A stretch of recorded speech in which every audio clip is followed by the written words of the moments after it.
Hello guys, I'm gonna teach you how to counter Red Judas.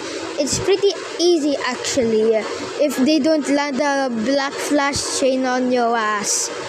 So basically, curse strikes are blockable / counterable. Yeah, that's it. Let me show you. See, it's not counterable. See, let me counter this. Yeah. See, look, I got attacked. I got countered.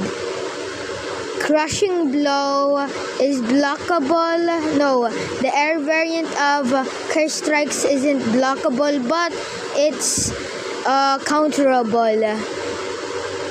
Crushing blow is not counterable. Wait, crushing blow is counterable but not blockable. Diversion fist is unblockable. I think wrong move. Divergent fist is counterable and blockable.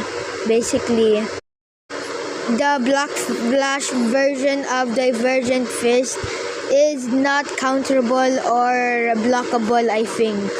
Yeah, that's basically it. Sorry for the recording, man.